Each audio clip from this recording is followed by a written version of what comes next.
Right now, the world's top nuclear inspectors are locked out, and no one, not Washington, not Brussels, not Tel Aviv, knows what is inside. In the last 24 hours, something has shifted in the global nuclear order that most people haven't processed yet. Not because it's complicated, because it's terrifying. The international system that was built to prevent a nuclear Iran, the system that took decades to construct, the agreements, the inspectors, the cameras, the sensors, that entire architecture has been functionally blinded. And the clock is not pausing while the world figures out what to do next. This is US Global Lens, where power shifts are decoded before the headlines catch up. Subscribe, hit the bell, and share this, because what we're about to walk through changes every assumption you had about the Iran nuclear situation. Let's be precise about what we're talking about. This is not speculation. This is not a war game scenario being run in a think tank basement. This is happening. Iran has enriched uranium stored in an underground facility. That facility survived the US bombing campaign of 2025. The IAEA, the International Atomic Energy Agency, the global nuclear watchdog, has been denied access to Iranian nuclear sites in the aftermath of those strikes, which means the inspectors can't verify what was destroyed. They can't verify what remains, and they cannot confirm whether Iran has suspended enrichment or pushed it forward. The most dangerous sentence in modern geopolitics right now is this: we do not know if Iran has the bomb. And that's not a talking point. That's the operational reality that intelligence agencies in Washington, Jerusalem, London, and Riyadh are sitting with this morning. But that's not the real problem. The real problem is what happens when you don't know, when you can't know, and every actor in the region has to make decisions anyway. Because the uncertainty itself becomes a weapon. And someone somewhere is going to miscalculate. To understand how we got here, you need to go back to the architecture of the deal. The IAEA's ability to monitor Iran wasn't a courtesy. It was the backbone of every agreement, every negotiation, every diplomatic framework that was supposed to keep Iran below the nuclear threshold. Under the Joint Comprehensive Plan of Action, what most people call the Iran nuclear deal, inspectors had access. Not perfect access, not unlimited access, but enough. Cameras in enrichment facilities, regular reporting requirements, snap inspections under certain conditions. The whole structure was built on visibility. The assumption was, if we can see it, we can respond to it. If we can measure it, we can contain it. That assumption is now broken. And this is where things get worse. When the US conducted its bombing campaign in 2025, targeting Iranian nuclear infrastructure, the stated goal was to set back Iran's program. And on paper, based on satellite imagery and bomb damage assessments, there was visible destruction. Facilities damaged, access roads cratered, structures collapsed. The images looked decisive. They looked like progress. Defense officials spoke with confidence. The message was clear: Iran's nuclear capacity has been degraded. But here's what military analysts are already warning, and what defense experts understand about hardened underground facilities. What you can photograph from space is not the whole picture. What you can destroy from the air is not everything that matters. The most sensitive, the most advanced, the most dangerous components of a nuclear program are not stored where bombs can easily reach them. They are buried, they are dispersed, they are held in reserve precisely because this scenario, an airstrike, a crisis, a confrontation, was always on the planning table in Tehran. Intelligence reports suggest that Iran had been moving enriched uranium and centrifuge components to deeper, more protected locations for years before the strikes happened. This wasn't a reaction, this was preparation. Iran saw this moment coming long before it arrived. The reality is that the bombs may have hit the buildings the world was watching, but the program the world needed to stop was already somewhere else. And that's where everything breaks down. Now the IAEA is on the outside. Inspectors who were previously stationed in Iran, who had monitoring equipment embedded in key facilities, who were part of a verification system that took years of diplomacy to build, those inspectors are being turned away. Iran has denied access. Not quietly, not with procedural delays, denied. The message from Tehran is unmistakable. The rules of the old relationship no longer apply. And here is the double layer of danger in that position. When Iran denies access, it does two things simultaneously. First, it removes the world's ability to verify what the program looks like right now. Second, and this is the part that rarely gets discussed, it removes Iran's ability to prove restraint. If you are not letting inspectors in, you cannot demonstrate compliance. You cannot show the world you've stopped, which means every country that is watching this situation has to operate on worst-case assumptions. Because the alternative, hoping for the best without verification, is not a policy. It's a gamble with civilization-level stakes. Military analysts are already warning that this is the exact dynamic that precedes miscalculation in nuclear standoffs. Not aggression, uncertainty. When one side cannot confirm what the other side has, every decision becomes a calculation made in the dark. And in the dark, people see what they fear, not what's real. This changes everything about how we read the next phase of this crisis. Let's talk about Trump's deadline, because that expiration is not a procedural footnote. It is a structural collapse.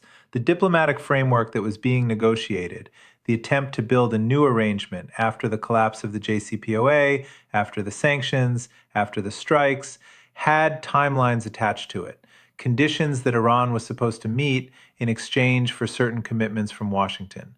Verification was central to all of it. The entire structure of any new deal, any new framework, rested on the same foundation as every previous one. The IAEA has to be inside the room. Inspectors have to be able to see the centrifuges.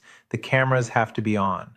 Without that, there is no deal. There is no framework. There is no negotiation. There is just a statement of intentions from a country that has, at this moment, zero verifiable constraint on its nuclear activities.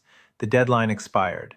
And what it left behind is not a pause in diplomacy, it's a void. But that's not the real problem either. Because here is the hidden dependency that nobody is talking about loudly enough. The IAEA's credibility is not just Iran's problem. It is the global nuclear non-proliferation system's problem. That system, the Nuclear Non-Proliferation Treaty Framework, the IAEA verification architecture, the entire international consensus that nuclear weapons should not spread further, all of it runs on one core assumption: that verification is possible, that inspectors can go where the risks are, that the international community has eyes on the programs that matter most. If Iran successfully operates a nuclear program, whatever its current state, without IAEA access and suffers no consequence severe enough to reverse that situation, then every other country watching this calculus will register the lesson. Saudi Arabia is watching. Turkey is watching. Egypt is watching.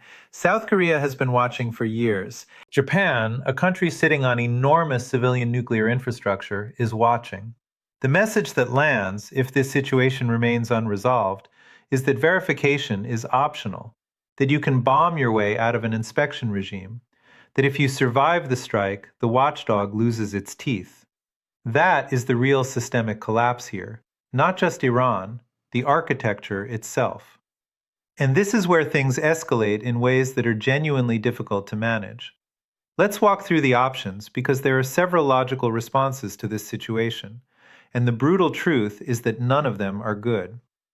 Option 1, continue diplomatic pressure, push for a new agreement, offer sanctions relief, economic incentives, security guarantees in exchange for IAEA access and a verifiable suspension of enrichment. This is the traditional playbook.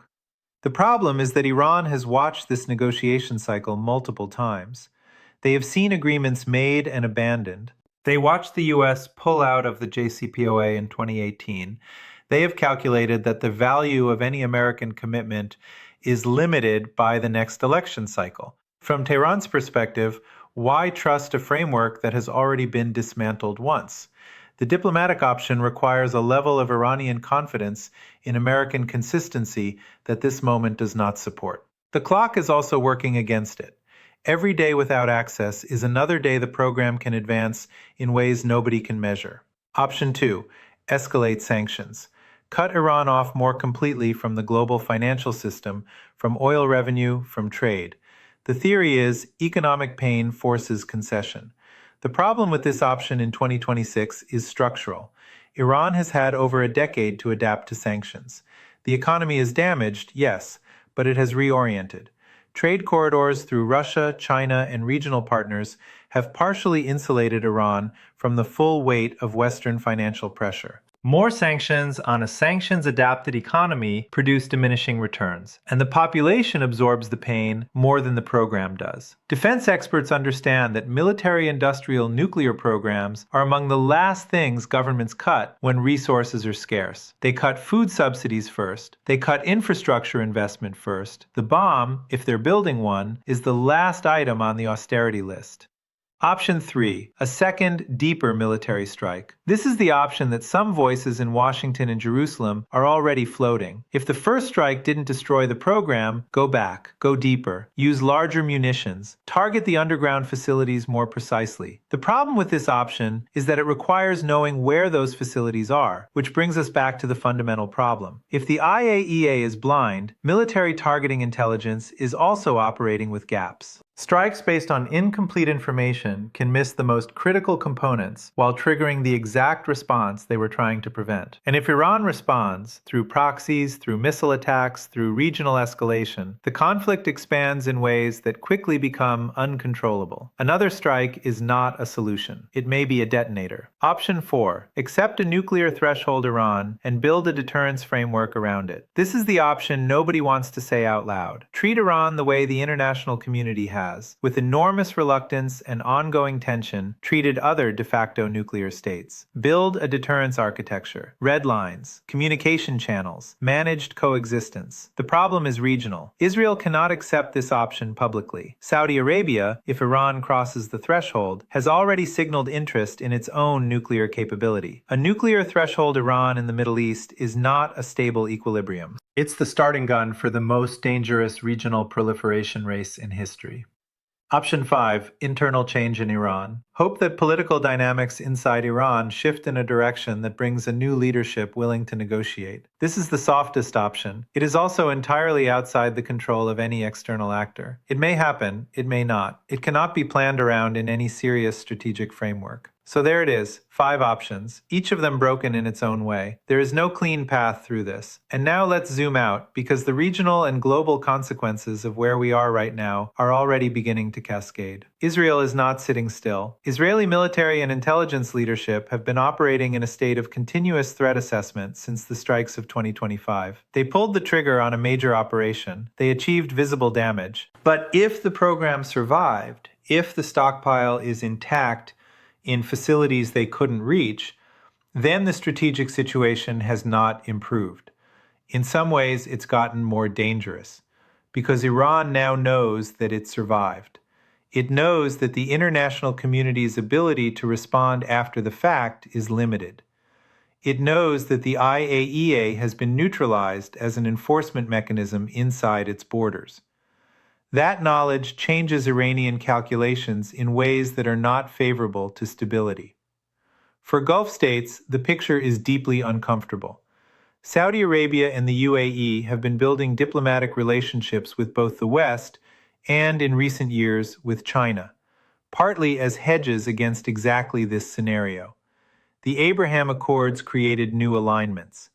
But those alignments do not resolve the fundamental question of what happens if Iran has highly enriched uranium in quantities and at levels of enrichment that bring them to or near weapons capability. The Gulf states cannot count on American security guarantees with the same confidence they had 20 years ago. They are calculating independently, and some of those calculations lead to the same place. If Iran is going nuclear, the question of Saudi nuclear ambitions moves from theoretical to operational. China and Russia are watching this with a strategic patience that should concern Washington deeply. Both countries have relationships with Iran that include trade, energy, and technical cooperation. Neither has an interest in a nuclear-armed Iran that destabilizes a region they have influence in. But both have an even stronger interest in a situation that stretches American strategic resources, complicates NATO unity, and diminishes U.S. credibility as a global security guarantor. A blinded IAEA and an expired diplomatic deadline is, from Beijing and Moscow's perspective, useful. Not because they want Iran to have the bomb, but because they want Washington to look like it can't stop what it started. Intelligence reports suggest that the communication channels between Tehran and Beijing have remained active throughout this crisis. China is not providing direct nuclear assistance, but China is providing something almost as valuable: economic oxygen. The trade relationship that keeps Iran's economy from fully collapsing is, in significant part, Chinese. And as long as that oxygen flows, the economic pressure that is supposed to change Iran's behavior is limited in its effectiveness. This changes everything about how we read the next phase, because here is where the systemic failure completes itself. The IAEA's verification system was not just a technical mechanism, it was a political signal. It told every country in the world that the international community was paying attention, that there were consequences for deviation, that the line between nuclear states and non-nuclear states was maintained by real oversight, not just statements. When that system is blinded, when inspectors are physically locked out of a country that everyone suspects is enriching uranium toward weapons-grade levels, the signal reverses. It tells the world that the line is not maintained by oversight. It's maintained by whoever has the biggest military and the willingness to use it. And even that isn't certain, because Iran survived the military option. The world does not have a good answer to this, and the absence of a good answer is itself a message that every aspiring nuclear state is receiving right now. There is a human dimension to this story that gets lost in the strategic analysis, and it matters. Inside Iran, the population has lived through sanctions, strikes, isolation, and economic pain for decades. The nuclear program, whatever its military dimensions, is also a point of national pride and sovereignty for many Iranians. When the government frames IAEA access as a submission to Western pressure, that framing has domestic resonance. It plays into a narrative of resistance that has kept the government in power through extraordinary difficulty. Which means the diplomatic challenge is not just technical. It's not just about inspection protocols and enrichment ratios. It's about whether any Iranian government can accept the terms the international community is demanding without facing a domestic political cost that makes the deal impossible to sustain. That is the layer of complexity that no sanctions package and no airstrike can resolve. And this is where things get worse in a very quiet, very slow way. The longer the IAEA stays blind, the harder it becomes to restore the verification system, even if Iran agrees to negotiations. Equipment that was in place, cameras, sensors, monitoring systems, has been disrupted. Data continuity has been broken. The baseline that inspectors need to assess the current state of the program against a known previous state no longer exists in the way it did before. Even if Iran opens the doors tomorrow and says, "Come in," the inspectors will be starting from a point of less certainty than they had 2 years ago. The program will be harder to assess. The stockpile will be harder to verify. The full scope of what may have been produced, moved, or advanced during the blind period will be, by definition, uncertain. And uncertainty in nuclear diplomacy is not a neutral condition. It is a threat environment. Military analysts are already warning that this is the kind of ambiguity that produces preemptive action. Not because a country decides to strike, but because a country decides it cannot afford to wait to find out. The logic of preemption is driven by uncertainty, not certainty. You don't strike because you know, you strike because you don't know, and you fear what not knowing means if you wait too long. That is the edge we are approaching. So where does this leave us? What does the world actually do from here? The honest answer, the one that defense experts give in closed rooms that doesn't always make it to the press briefing, is that the options are bad and the timeline is short. The IAEA needs access restored as a precondition for any serious diplomatic progress. Iran has, for the moment, made that access conditional on terms the international community is not ready to meet. The military option has been partially exhausted and produced ambiguous results. The economic pressure is structurally limited. The regional actors are calculating independently, and some of those calculations are accelerating instability. The world is not in a crisis. The world is in the phase before the crisis. The phase where decisions get made that will determine what the crisis looks like when it arrives. And the thing that makes this moment unlike any previous Iran nuclear standoff is this: the verification system is gone. Every previous moment of tension had, underneath it, a layer of information. Inspectors on the ground, data flowing, arguments about what the data meant. Now the data isn't flowing. The inspectors are outside the fence. And every actor in in this drama, Washington, Jerusalem, Riyadh, Moscow, Beijing, is operating on assessments built on incomplete intelligence, political assumptions, and worst-case modeling. That combination, high stakes, incomplete information, multiple independent actors, no verification anchor, is not a description of a manageable situation. It is a description of exactly the kind of environment in which very large mistakes get made. This changes everything, not as a phrase, as a fact. We don't know if Iran has the bomb. We don't know how close they are. We don't know what was destroyed and what survived. We don't know what the inspectors would find if they were allowed inside tomorrow. And we don't know how long the world can operate in this state of enforced blindness before someone decides that acting on bad information is preferable to acting on no information. Those questions should keep every serious strategist awake at night, and they should keep you paying attention, because this story is not over. It is barely beginning. The IAEA's blindness is not a temporary condition. It is a new strategic reality until something changes it. Trump's expired deadline is not a pause. It is a structural break that will require a completely new diplomatic architecture to replace. Iran's hidden stockpile is not a rumor. It is the central variable in the most dangerous geopolitical equation on Earth right now. The bombs didn't destroy Iran's nuclear ambitions. They drove them deeper underground. Every inspector turned away is another centrifuge the world can't see. And every centrifuge the world can't see is a step toward the moment when the question, does Iran have the bomb, stops being a question. What happens then? What does the Middle East look like in that moment? What does American credibility look like? What does the IAEA look like? What does the entire architecture of nuclear non-proliferation look like, built as it is on the assumption that verification is possible, that the international community has the capacity to see what it needs to see? Those are not rhetorical questions. They are the real questions. The ones this situation is forcing onto the table right now, whether the world is ready for them or not. Stay with US Global Lens, because the next development in this story will not wait, and neither should you.